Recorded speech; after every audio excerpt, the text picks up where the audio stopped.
Okay. If I was to ask y'all, who's your favorite disciple, what would you say?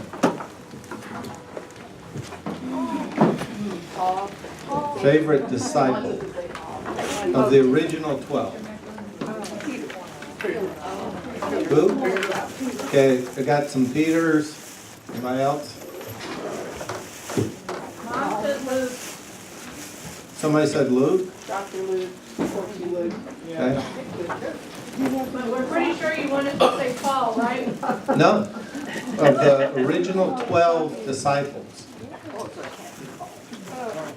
And it can't be Luke. John? Peter? Ringo. So the whole kind of lesson tonight's gonna revolve around Peter, Peter, Peter, Peter. So let me just bring you back. You have a handout that gives you a review of weeks 1 through 4. I'm not going to go through the beginning weeks. Last week we did the second mission. I tried to cut it short. I wanted to point out when they went across into Europe or Greece, they were in Philippi. In Philippi there was no synagogue. And that's, if you'll remember, that's where the girl, the slave girl, had the ability to, tell the future, and they exorcised her, and a ruckus occurred. And they went to some other cities, and then the next big city is Thessalonica. Somebody say it. Thessalonica. Yeah, that place. Where the Thessalonians live. And they go there, and there's some good things happen there, but again, there is a synagogue there, and there becomes a bit of a fight that I didn't go into. But suffice it to say, he gets into the normal situation that he gets into. People get mad. They have they want to kill him, and it's kind of like the same old, same old. And then he leaves, and the next city he goes to, it's actually a favorable reaction, but then the people, some of the Thessalonians come to the next city and tell them that he's a bad guy, so he gets chased out of that place, and he'll leave the two people he's with, and that's where he goes alone to Athens. And then last week we said in Athens, what some people call a debate was actually a trial, and he got out, and he wasn't sentenced to death or anything. So that's kind of where we were. So to end the second mission, we got to talk about. We have to talk about two other cities. One is Corinth. Corinth is a major city. There's two major cities. The two major cities in Greece would be Athens and Sparta. Not Sparta. Sparta. And the city in between those two great cities is Corinth. Corinth is established during some of the Roman wars, Roman businessmen and ex-military men and freed men who were slaves and then freed. They create this city of Corinth. It's a magnificent city. It's got many temples to many, many gods. He goes there. He has. This is where he's going to meet two people. One is Aquila and Priscilla. So this is on page 35. So if you just want to highlight those names, because those names are going to become pretty important. Aquila and Priscilla. Now the deal with them is at this time in history, you really should, I mean, if you have an interest, one of these days, you should read and find out about those who called themselves Caesar. And this was one of them. Claudius is the emperor at the time, and they think that some Christians must have been kind of trickling into Rome, and the Jewish community there was just going nuts, like rioting and stuff. So Claudius says, if you're Jewish, you now have to leave Rome. So Aquila and Priscilla were Jewish, and they end up in Corinth because they were exiled out of Rome. Okay?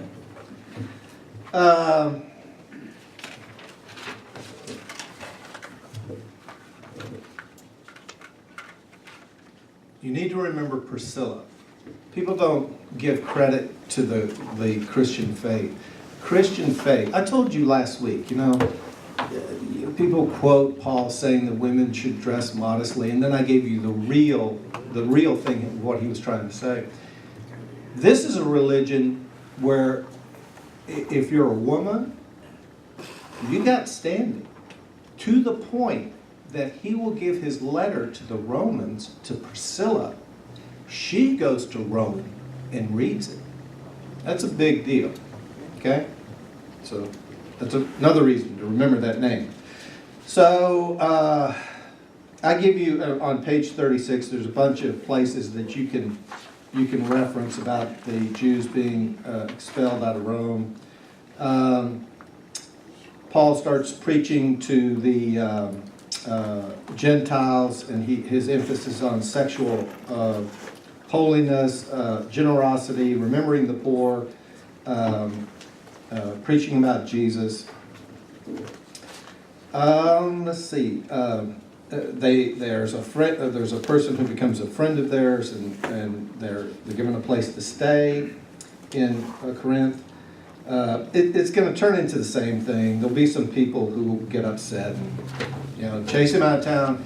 And the last place he's going to end up in is Ephesus. And this particular trip to Ephesus went pretty good. And they actually wanted him to stay longer. But he said, no, I got to get home. And so he goes home. And that's the end of the second mission. So my wife is happy. I ended it. And today I've got to end the third mission. So if you'll go to page 37. Now you see the black line. Let me show you something. The big thing to remember about the third mission is he starts at Antioch and he goes back through some of the areas that he's been before. He's going to go here. He's going to go back to Philippi, to the place where the Thessalonians hang out, Corinth, and then he's going to backtrack, right? Well, watch what happens here.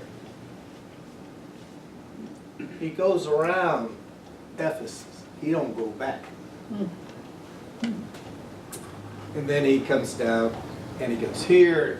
There'll be things that happen there. The point is to remember, he might spend 2 or 3 years in Ephesus. In the whole Bible, you're going to find out, or in the New Testament, you're going to find out that prolonged imprisonment for Paul only occurred in Rome, which was house arrest, in Caesarea, which was, he was in prison, and Ephesus. Okay? Now, do you ever read 2 Corinthians chapter 1, verse 1?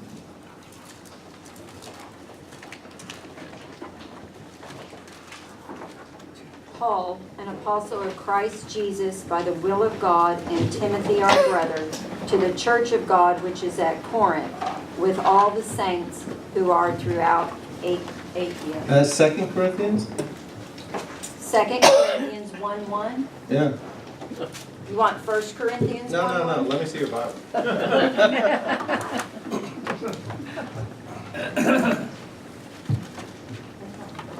Am I in 1 Corinthians? Okay, here's Mother's. No. Oh, no, that's exactly what it says. I knew that. Start at 5. Oh, I'm sorry, it wasn't verse 1. It's chapter 1, verse 5. He starts out with his normal greeting. That's verses 1 through 4. And then in 5, what does he say? For just as the sufferings of Christ are ours in abundance, so also our comfort is abundant through Christ. Keep going. But if we are afflicted, it is for your comfort and salvation. Or if we are comforted, it is for your comfort, which is effective in the patient enduring of the same sufferings which we also Okay, suffer. there's a lot of suffering he's talking about. And he begins 2 Corinthians in Ephesus. If you compare 1 Corinthians to 2 Corinthians, 1 Corinthians is just Paul dealing with what he had, it's a new church, and he's telling them, the things they need to do to have an effective church. 2 Corinthians, the dude is depressed, and he talks about being to the point of death. 2 Corinthians is a lot darker than 1 Corinthians, okay? So the question is, if he wrote it when he gets to Ephesus, what happened in Ephesus? So I'm going to leave out the first city. He also goes close to Tarsus. There's no mention that he stops there. He had been, after he had come home from his second mission, he'd been preaching and doing work in the Syrian Antioch, which was his home base. And he goes back in Acts chapter 18, verse 23. He goes back through some of the other churches that he had visited prior. And then in chapter 19, 1 through 41, Luke starts talking about Paul being in Ephesus. Luke never talks about Paul being in prison. And so you have to ask why. Luke talked about Paul getting stoned. Luke talked about Paul being in prison in Caesarea. Luke talked about Paul being in house arrest in Rome. Luke talked about many, many things about Paul. Luke doesn't talk about this. So there's a question. The point is, let me tell you what happens. When he gets to Ephesus, there's believers who are followers of John the Baptist. And what that means is, they recognize John as a great prophet, and they see Jesus as just an extension of John. He's not divine. He's just the next that came after. So there's this whole group who believe John the Baptist and Jesus is the next. So at the beginning, it talks about he baptizes like 12 followers of John the Baptist with the Holy Spirit. In other words, kind of completing the story of how Jesus fits into this. Jesus is not an extension of John. John was telling you about something to come, and the something to come was Jesus. He goes into synagogues, and it's the same. He does it every time. He goes into the synagogues, and he's preaching for months, and he gets the Jews upset in this city. He gets the 40 lashes -1. He's told he can no longer preach in synagogues in Ephesus. So a friend who becomes a believer allows him to preach in a hall. And I think the rub is the hall is very close to a synagogue. They're going like, he's just rubbing it in our face. And there's a lot of miracles and things that occur in Ephesus. To the point that apparently there's a bunch of, the Bible just calls them magicians. And these magicians have these real valuable secret magic books. And these guys get so convicted, they start burning these books, which have great value. Well, it also happens that, I think you pronounce it, I'm not even going to try. There's a goddess. And this particular goddess is like a tourist thing. And this goddess, there's a huge statue of the goddess in the middle of the city. And the legend was this statue was sent down from the gods above, and here's the statue, and people would come see it. And there's a bunch of silversmiths, and they make little tiny replicas of this goddess, and it was all good. People would come to Ephesus, kind of like going to Disneyland. check out the idol, listen to the story, so on and so forth, get their thing, go home. Well, these silver smiths, their business starts to lag because Paul's being so effective. You got these, whatever these magicians were, they're burning their books, and people are turning away from this great God. And the God is this particular God and temple is a big deal because this is something that would get back to Rome. That you've got this huge thing, and it's a Roman God, and so it's a really big deal. So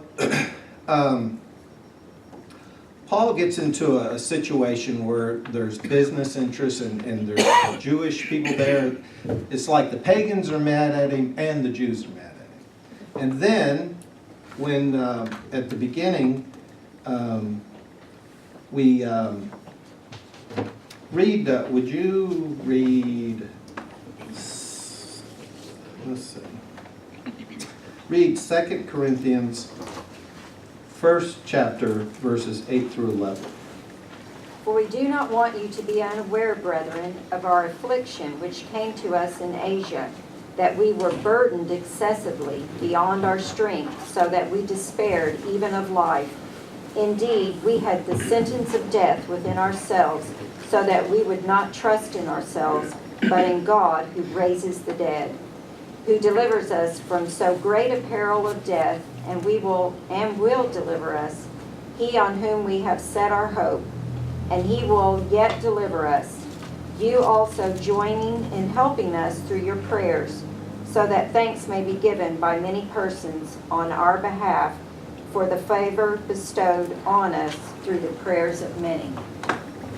So that's a little more 2 Corinthians, and it's gloomy. He's gone through this terrible experience, and maybe he was in prison, and maybe he was there for a long time. Maybe he didn't. I told you last week, you're in a Roman prison. It's not their job to feed you. But we know that Timothy is there with him. This is where I want you to read 2 Corinthians, the 12th chapter, verses 7 and 9.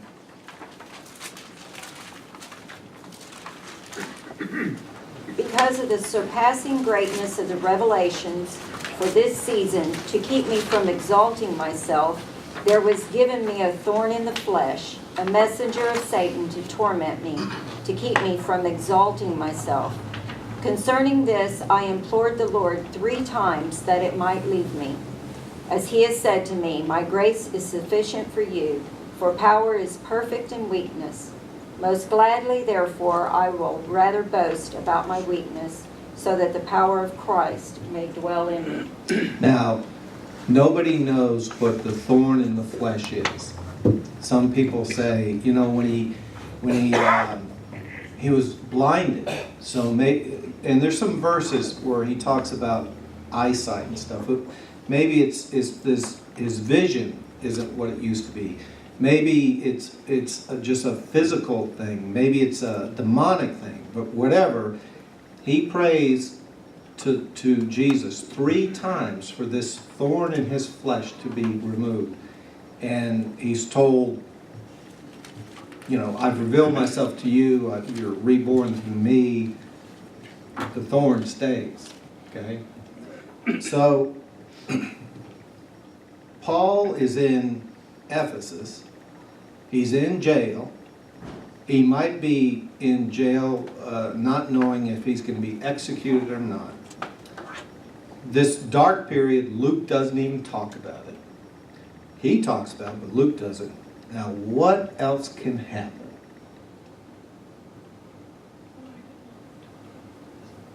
Well, there's a guy named Apollos. And at the end of his second missionary trip, when he's in Corinth, I believe, or maybe it's his first time to Ephesus, a guy named Apollos comes onto the scene. Now, Apollos is from Alexandria, which means he's from Egypt. Apollos is another one of these guys who's from the John the Baptist sect. And he's a great preacher too. Now, Aquila, when they're in Ephesus and Paul had left at the end of the second mission, Aquila and Priscilla talked to him and said, okay, you're just like those 12 that Paul baptized. We're going to set you straight on the story, okay? Because he wasn't complete. So they get included into who Jesus was. He's not an extension, okay? That's a good thing. But Apollos is a great speaker. I mean, when he got there, he was known to be a great speaker. So he leaves. Now, can you go back to the map?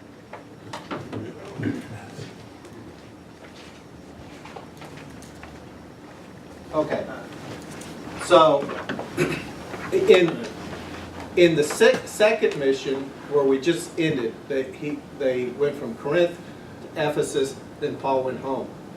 At that point, when he left, this Apollos guy comes on the scene. He gets acquainted with Aquila and Priscilla, and once he's like really schooled in the faith, he kind of makes the thing like this, like this, like this, like this, like this, to here, Corinth. Peter. Peter.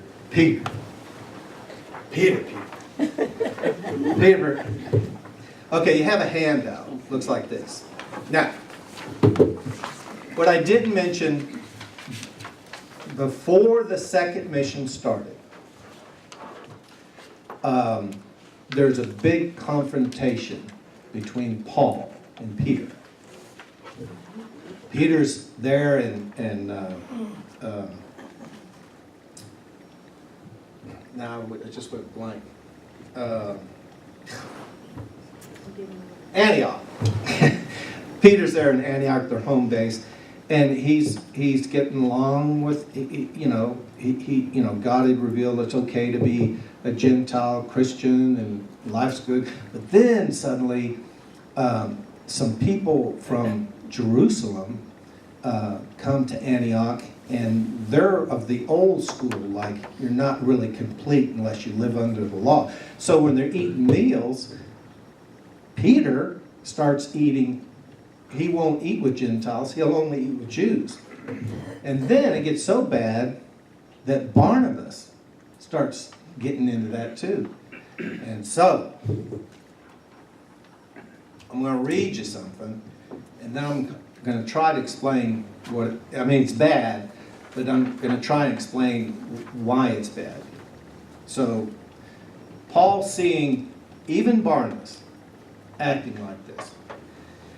And he says to, this is in Galatians, he calls him Cephas, which is Peter. And he says, he came to Antioch, I opposed him to his face, because he stood condemned. For before certain men came from James, which is the head of the Jerusalem church, he was eating with Gentiles, but when they came, he drew back, separated himself, fearing the circumcision party, and the rest of the Jews acted hypocritically along with him. Even so that even Barnabas led astray by their hypocrisy. But when I saw their conduct was not in step with the true gospel, I said to Peter, before all of them, if you, through a Jew, live like a Gentile and not like a Jew, how can you force Gentiles to live like Jews? Now, just that is kind of like he's upset, right? Now, let's go to the Middle East. Today, you ever hear about, the daughter did da-da-da-da-da, and then the dad kills her, and it's an honor killing? Is this? So, in the Middle East, you need to think in the first century, it's more community than individual. And think of Jesus. Jesus, when he confronts the Pharisees or things that happened at the temple, Did Jesus go up to a Pharisee and go, "Stand, the Pharisee, come here," and take him aside and quietly say, "Stand, you got it all wrong. You're messed up"? Did Jesus do it like that? What he did? Out in front of everybody, he says, right? And what does that do? Well, we call it embarrassing, but in the Middle East that would be shaming. Some people will tell you that Jesus was crucified for shaming. Mhm. I know that, who's the guy who used to be on Fox, did all the killing books? Right. Yeah, he said he was killed for money. This guy's about that thin on his books. They're entertaining, but they're not real historical. There's a theory that in that culture, when you do something like that, and it's not like you didn't take them aside and privately said it, but you did it in front of everybody. You've now shamed them. The community's looking at them. How do you get back? Well, a good example is the daughter today, in a very strict Muslim family, decides to do whatever she does, and the father kills her. And we call that an honor killing. So there's a theory that Jesus is an honor kill, to put him to death. Now, Paul, and it says in front of everybody, calls Peter down. That's shaming. He shamed Peter. Okay? That's my first problem with Peter. There's many problems with Peter. But even before we started that second mission, there's a problem with Peter.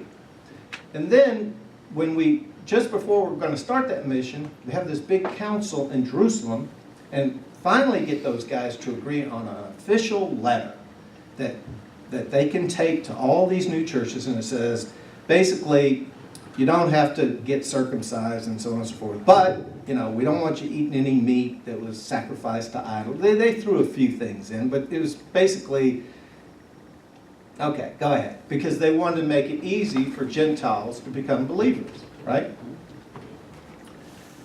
So, on that second mission, this is the word that Paul and Silas and Timothy and Luke, that's what they're doing, okay? Now, it's the third mission, right? He's in Ephesus. He's apparently in distress. He's apparently in jail. And then he gets word from Corinth that this Apollos is a hit. I mean, big hit. And guess who else is a big hit? Peter. Now remember, he founded that church. Should I go back? No, that's right. He founded that church, right? They actually send him a letter saying, before you can come back, well, first of all, they say, we don't recognize you as our leader anymore. And for you to come back, you need letters of recommendation. That's what. Okay, so why is Paul depressed in Ephesus? Well, let's just count. He establishes a church in Corinth. We don't want you anymore. He's got physical stuff going on. He's in prison. He doesn't know if he's going to die. And apparently he's extremely depressed. Not a good situation, right? Bad situation. So, and I could give you verse after verse after verse talking about the different things he's going through. But suffice to say that he has to fight off this whole Apollos deal and the Peter deal. Apparently, Peter and Apollos are very good public speakers. And I said very early on that Paul wasn't. Apparently, there was a case of someone marrying someone's. It was sexual in nature, and there was kind of a crisis caused by that. This is in Corinth, and there's also people eating meat that was sacrificed to idols and whatnot.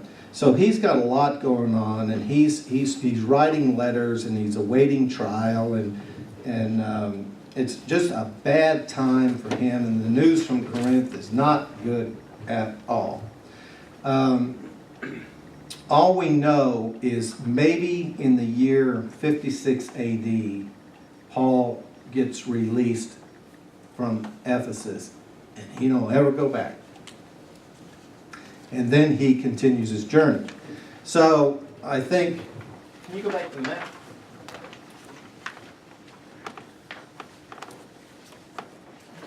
So he gets to Ephesus, and he caused the problem with the Jewish community. He caused the problem with the silversmiths. He's in jail. He has physical things going on. He's getting bad reports from Corinth. But finally, after 2 or 3 years, he continues and he moves north and goes back to the same city that he was at in the second mission. Then he goes over to Philippi, and then he works his way down like this. Apparently, somewhere in here, he gets better news about Corinth. Okay, but his whole deal is to make his way back to Corinth and see what's going on.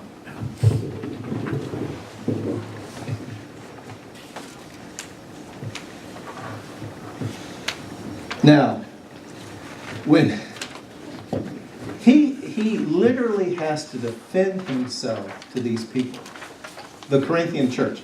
So would you read 2 Corinthians 11, 23 through 25? We've already read this. When we read it the first time, we were talking about a different subject. But now that you hear it the second time, now you know why he's saying what he's saying. He's got to prove to these people, what he's gone through. It can be 2 Corinthians 11, 23 through 25. When you hear it this second time, the first time I was just pointing out that Paul had suffered a lot. The second time I want you to listen to it and think of him defending himself to those people in Corinth about him being qualified to be their leader.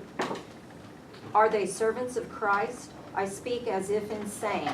I more so, in far more labors, in far more imprisonments, beaten times without number. Okay, stop right there. I think he's comparing himself to these other guys. All right, okay, go ahead. Often in danger of death. 5 times I received from the Jews 39 lashes. 3 times I was beaten with rods. Once I was stoned. 3 times I was shipwrecked. A day and a night I have spent in the deep. I have been on frequent journeys, in dangers from rivers, dangers from robbers, dangers from countrymen, dangers from Gentiles, dangers in the city, dangers in the wilderness, dangers on the sea, dangers among false brethren. I have been in labor and hardship, through many sleepless nights, in hunger and thirst, often without food, in cold and exposure. Apart from such external things, there is the daily pressure on me of concern for all the churches. Who is weak without my being weak? Who is led into sin without my tense concern? If I have to boast, I will boast of what pertains to my weakness. The God and Father of the Lord Jesus Christ, He who is blessed forever, know that I am not lying. So, when you hear that, the thing about the letters is, it goes like this, that you have to know what he was going through when he wrote the letters to appreciate what he's saying in the letters. Okay? So, Paul has to defend himself and his right to come back and visit the Corinthians again on a second time. Read 1 Corinthians 4:19.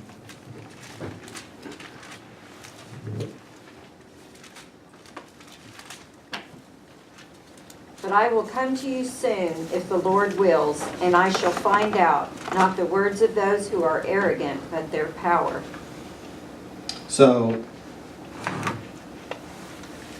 the way we'll leave Corinth is that Corinth will accept him, but he's been, by the time he gets down there for a second time, he's been through a lot.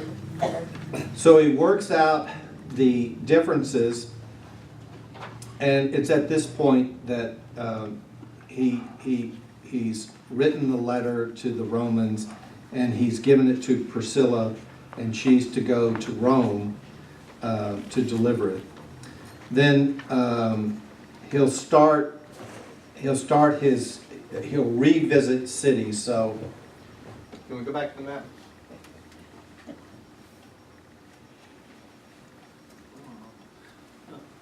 Well, I hate to do this to you, but there we go.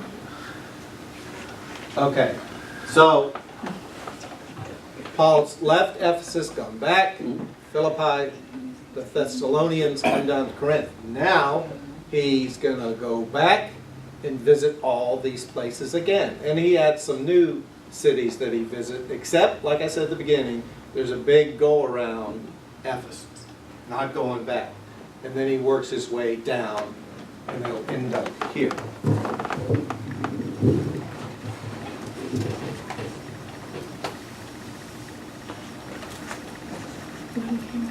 There is a, just so you know, let me just point one other thing.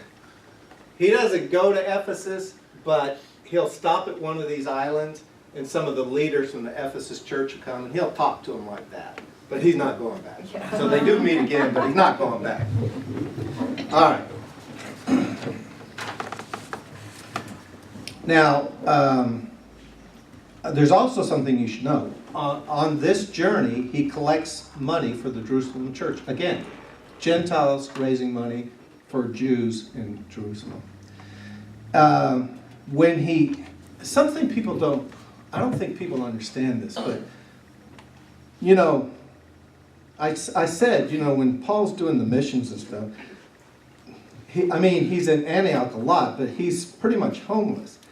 He's pretty much, he might have, you know, Titus, or he might have Timothy, or Luke. He might have people with him, but he's on the move, and he's pretty homeless. But then he says, when he gets done with his trip, he'll stop, and then he'll stay with Philip. And Philip's living with his 4 daughters. So it's kind of curious that some of the disciples and some of the apostles who did travel might take some of their family with them, you know, but he didn't. He was alone.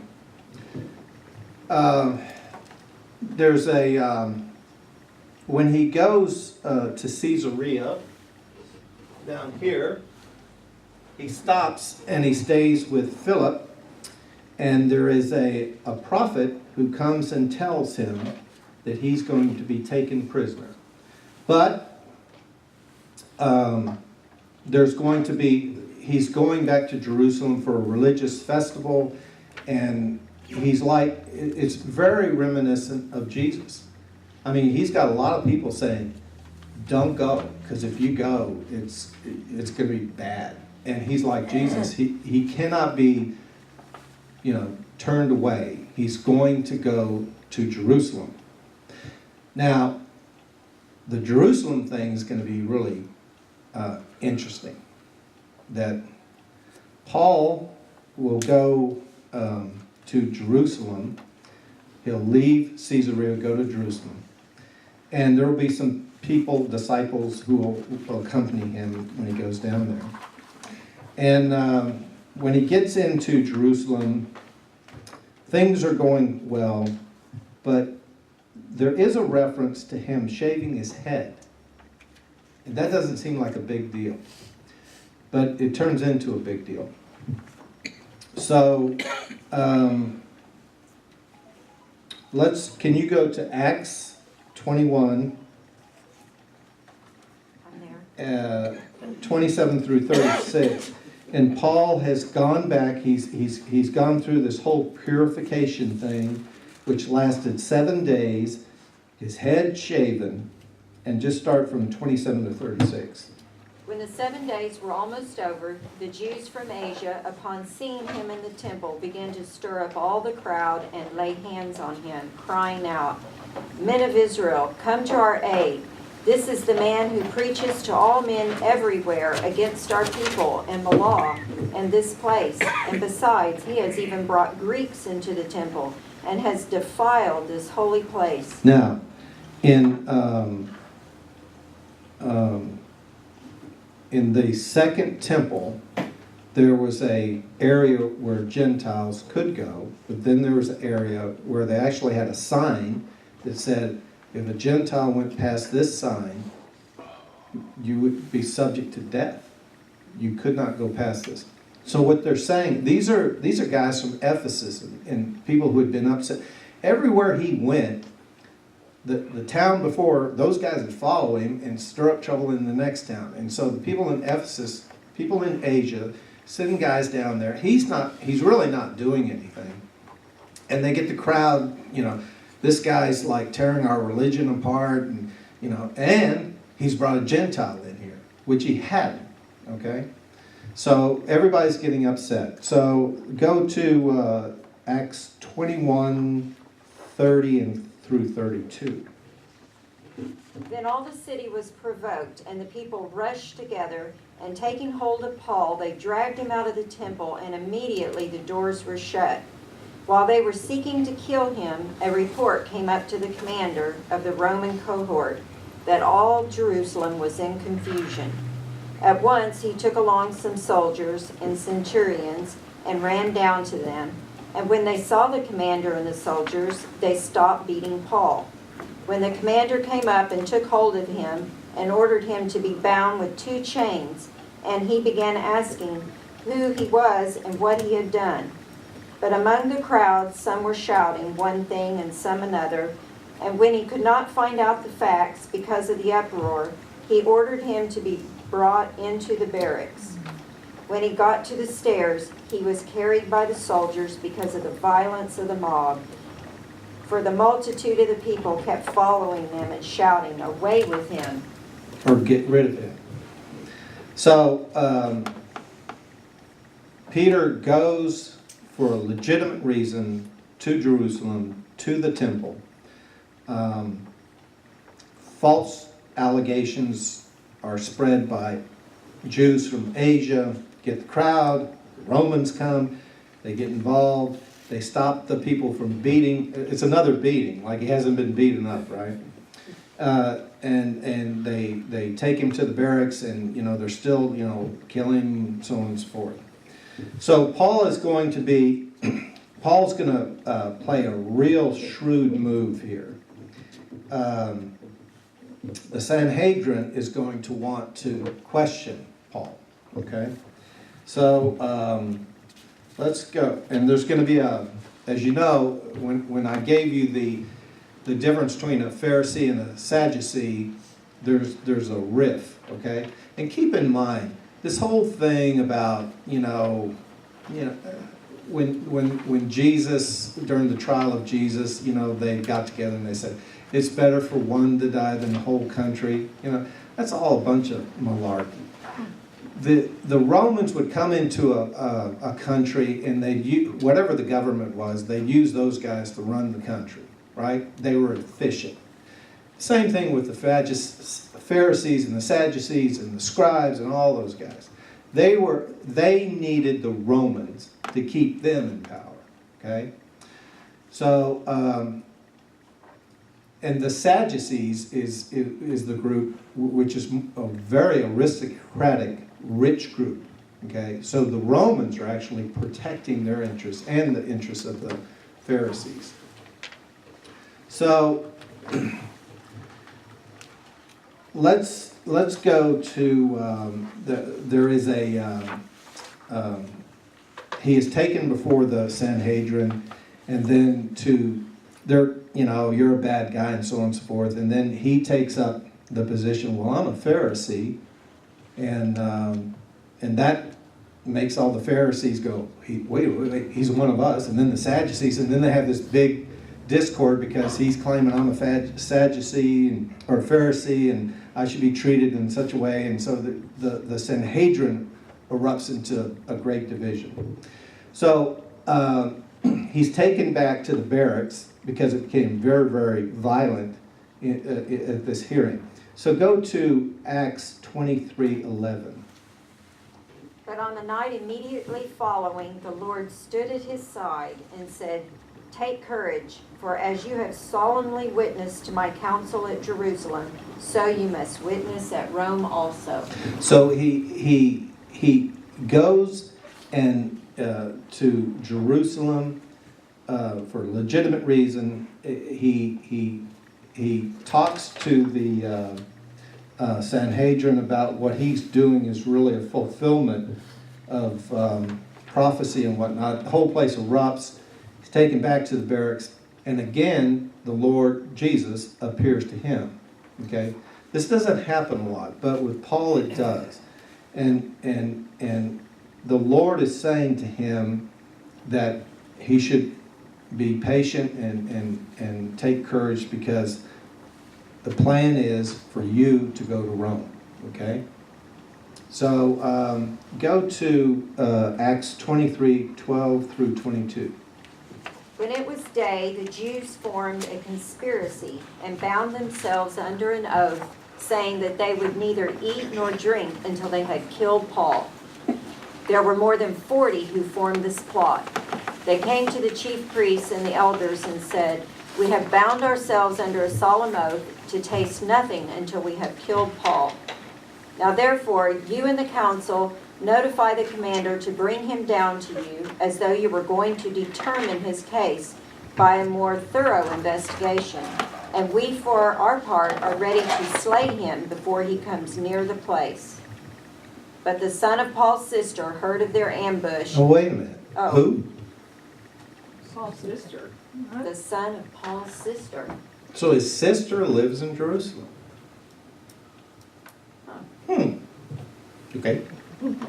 Okay, so she heard the ambush and came and entered the barracks and told Paul. By the way, she's a believer. Okay. Paul called one of the centurions to him and said, "Lead this young man." Oh, man.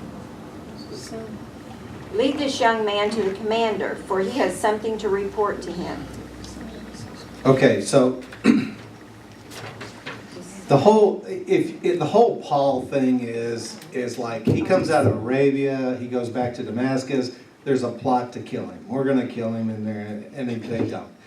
There's always a plot. I mean, I can't tell you how many times there's been plots to kill him on just anything. I mean, from the very beginning to all the missions, there's always a plot to kill him, and he never gets. Well, one time they thought they killed him, but he wasn't dead.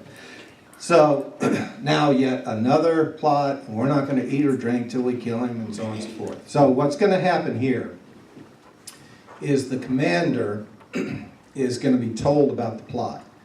And so what he's going to do, he's going to say, well, I'm going to get him out of here, take him to Caesarea, because I think there's going to be a new governor coming in to take care of the problem. I'm going to take him up there. It'll be their problem. Let them take care of it.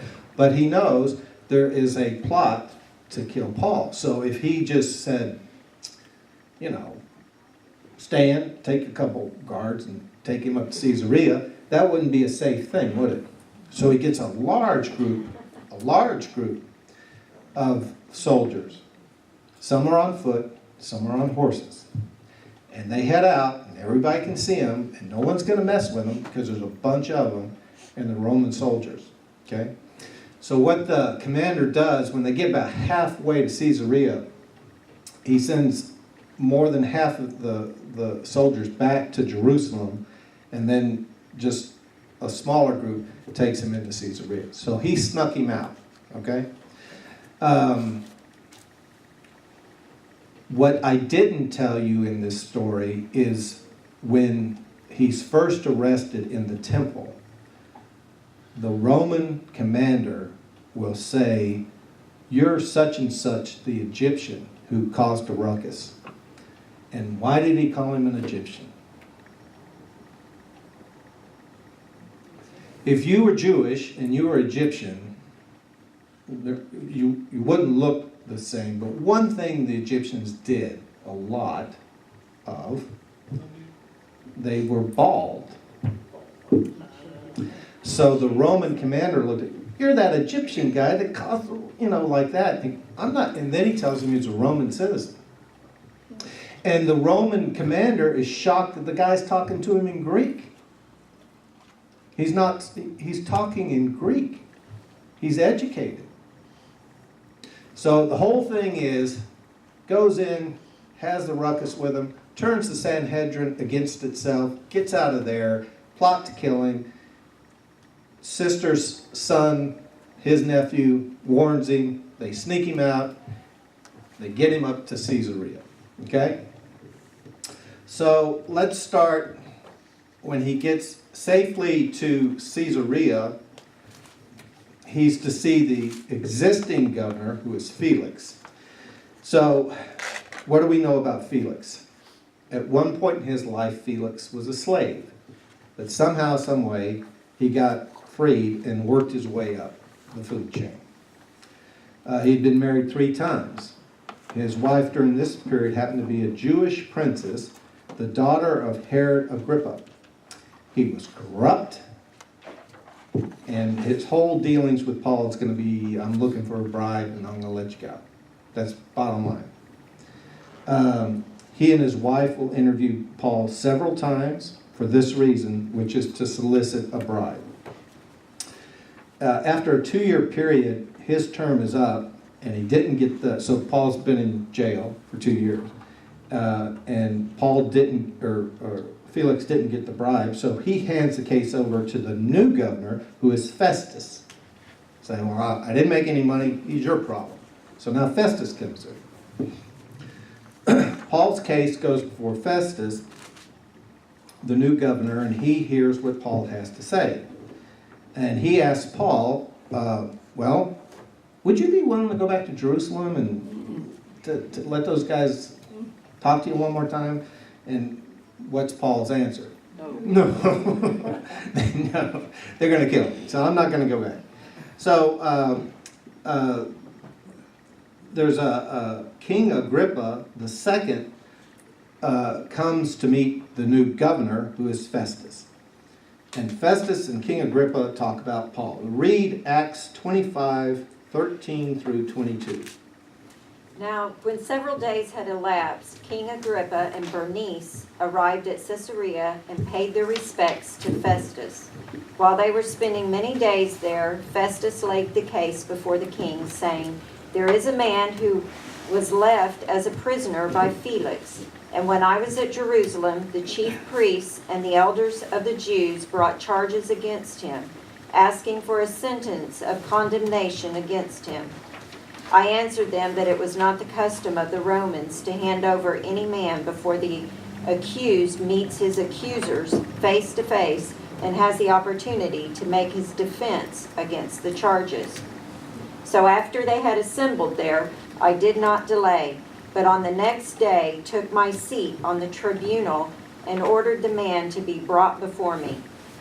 When the accusers stood up, they began bringing charges against him, not of such crimes as I was expecting, but they had some points of disagreement with him about their own religion and about a dead man, Jesus, whom Paul asserted to be alive. Being at a loss of how to investigate such matters, I asked whether he was willing to go to Jerusalem and there stand trial on these matters. But when Paul appealed to be held in custody for the emperor's decision, I ordered him to be kept in custody until I send him to Caesar. Then Agrippa said to Festus, I also would like to hear the man myself. Tomorrow, he said, you shall hear him. So, the deal is this. At this point in time, if Paul works with these people, he's going to be free. Okay? He'll be free. And Paul's not going to do that. And why is he not going to do that? Because Jesus came to him and says, you're going to Rome. So that's why he does this I'm going to appeal to Caesar thing, right? And as a Roman citizen, like we talked about, you know, when he was arrested and on his second mission, and they beat him, and then they threw him into the jail, and so on and so forth. We said that the next day, when the magistrate said, "Okay, tell him he can go," and then he said back to the magistrate, "I'm not going anywhere. I'm a Roman citizen, and what you did to me was depriving me of my due process." And you know, at the end, the magistrate, "Okay, please go with sugar on top. I'm sorry. Just go." You know. So he's pulling out the Roman card again. Okay. So there's going to be a discourse here. It's going to be.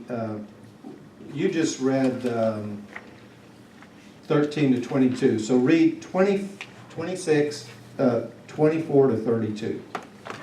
Festus said, "King Agrippa, and all you gentlemen here present with us, you see this man about whom all the people of the Jews appealed to me, both at Jerusalem and here, loudly declaring that he ought to not live any longer. But I found that he had committed nothing worthy of death, and since he himself appealed to the emperor, I decided to send him. Yet I have nothing definite about him to write to my lord.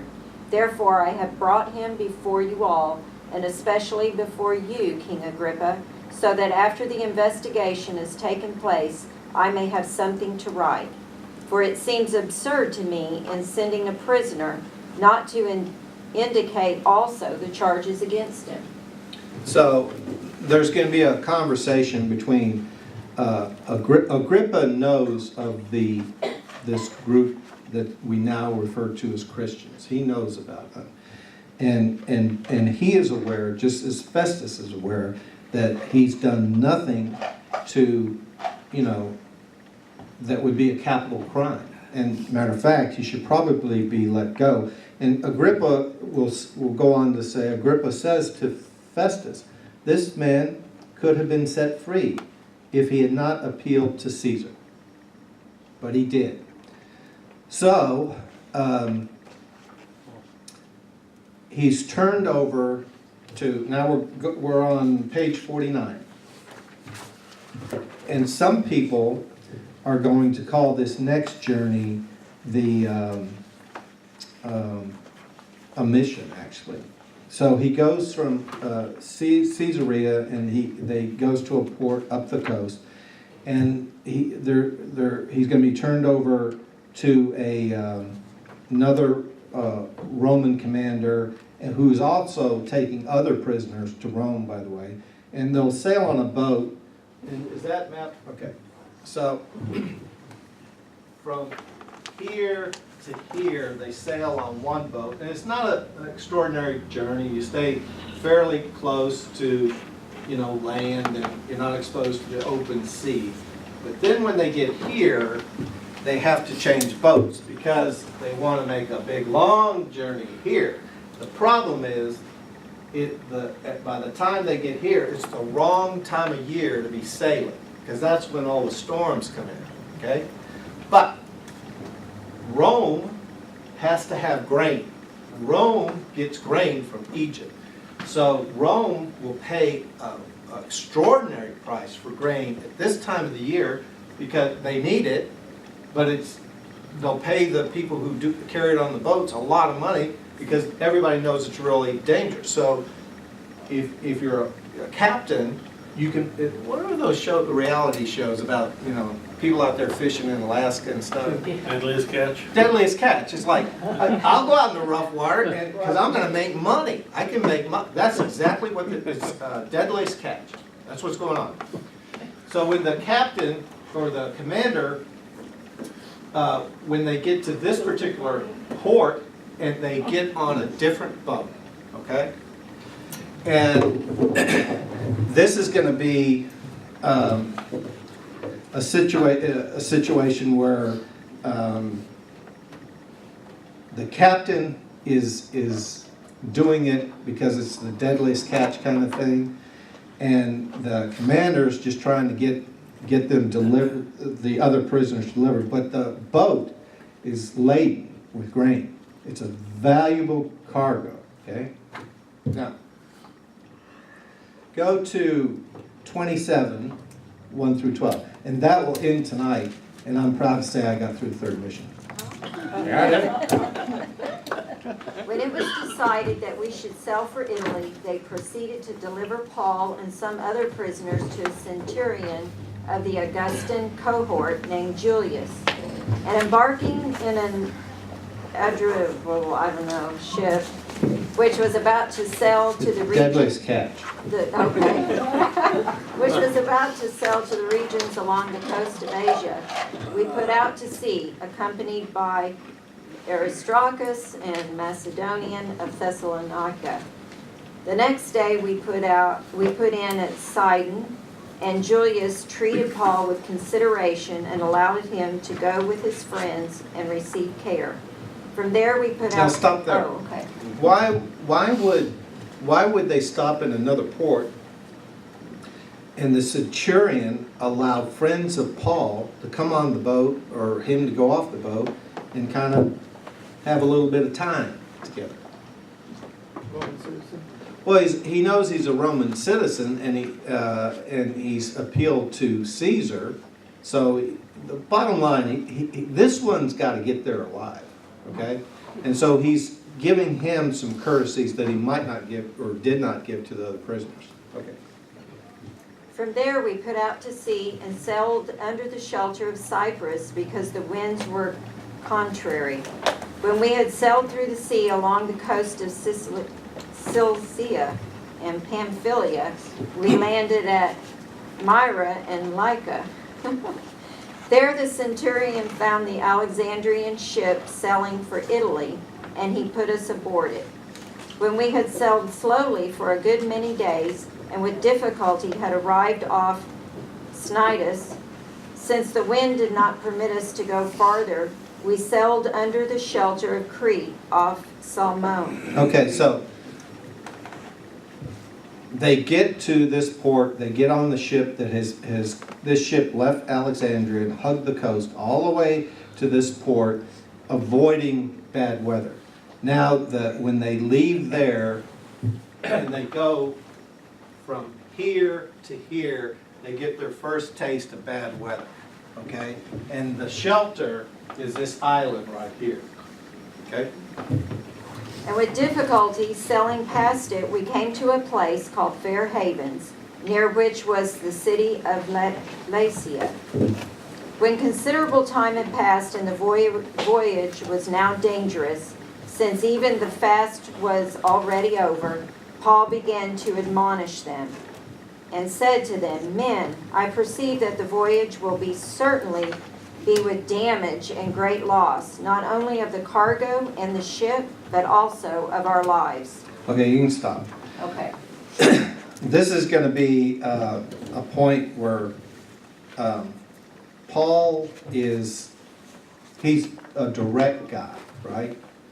Like you saw him with Peter, he's direct.